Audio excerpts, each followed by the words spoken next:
Have you ever looked at the most successful people in the world? I mean, the top 0.01%, and just wondered, how? Is it luck? Is it some secret they're not telling us? Well, it turns out it's not random. They're all running on a very specific set of principles, kind of like a mental playbook that guides literally everything they do.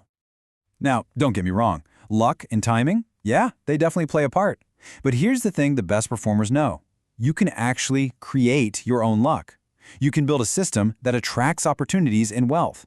Success isn't something that just happens to you, it's something you actually engineer. You know, the best way to think about it is like a mental operating system. Just like the OS on your phone or computer, it's running in the background all the time.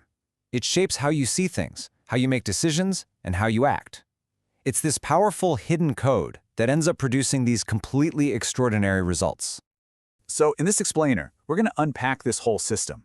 We've distilled 21 of these core principles into 3 main pillars: how you think, how you act, and how you build something that actually lasts.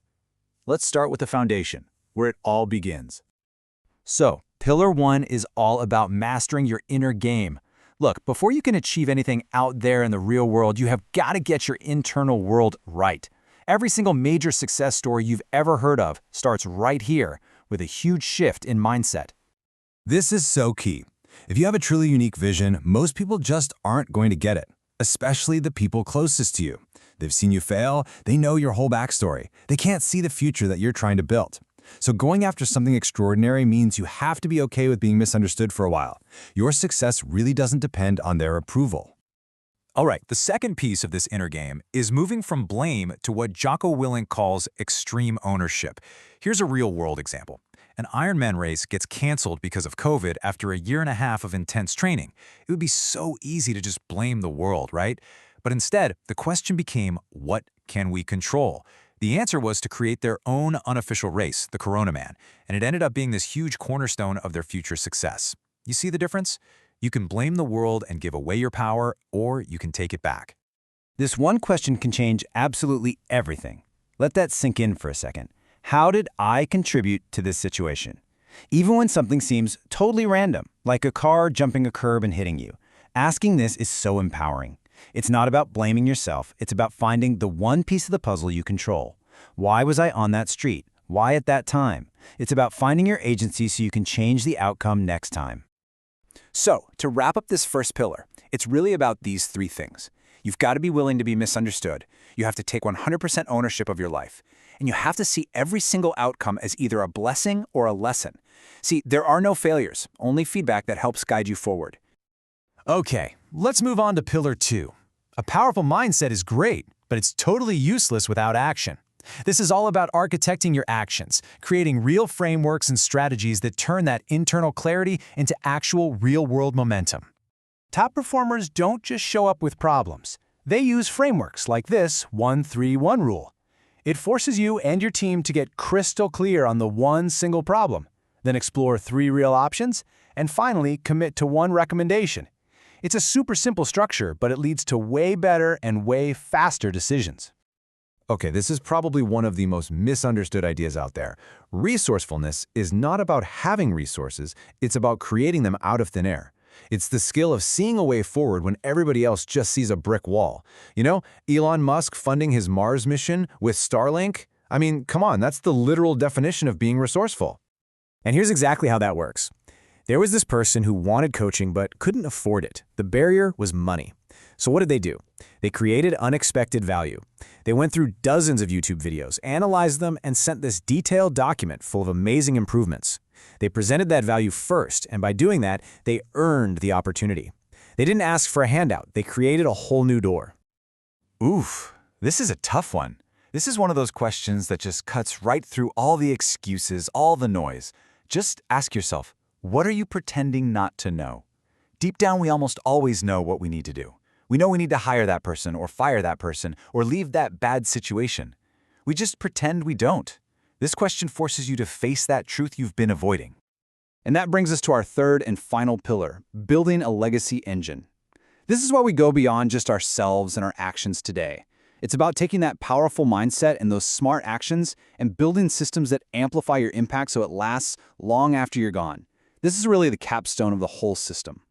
A core principle here is to give to get, and this metaphor explains it perfectly. A lot of people treat their knowledge like a reservoir. They hoard it, they're afraid someone's going to steal it, but what happens to stagnant water? It becomes toxic. The top performers, they act like a river. They let their best ideas, their best information just flow freely. And by giving away their best stuff, they create this powerful current that brings the best people, the best talent, and the best opportunities right back to them. You know, we all overestimate what we can do in a year, and we drastically underestimate what we can do in a decade. A legacy isn't built in a weekend sprint. It's the result of compound interest on your effort over a long, long time. Leadership expert John Maxwell has been focused on his craft for over 50 years. Can you imagine the power of that focus? Instead of getting frustrated after a few months, what could you really build if you gave yourself 10 years to become a master? So the keys to legacy are actually pretty simple, but they're profound. Be a river of value, think in decades, and lead with integrity.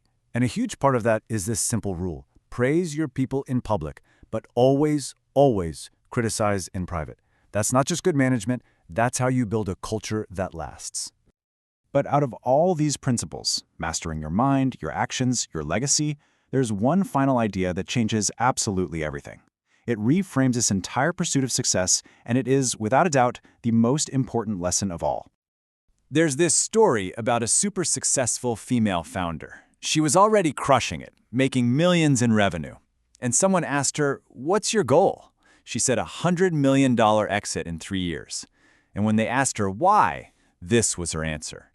She needed that huge win to finally feel like she'd proven everybody from her past wrong. But then she was asked another question.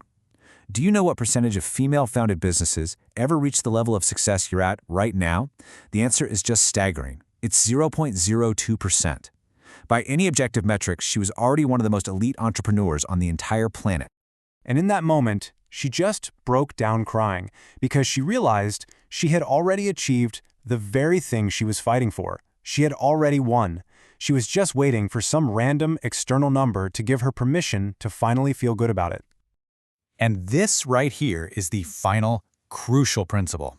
The biggest trap of success is believing there is a destination, a number in a bank account, an award, a title, where you will finally feel like you're enough. But there is no place to get to. Your self-worth is internal. It's available to you right now. You don't have to earn it. The point isn't to get to the top of the mountain just so you can immediately start looking for a higher one to climb. The real goal is to fall in love with the climb itself. So, the question I want to leave you with is this. Are you enjoying your journey?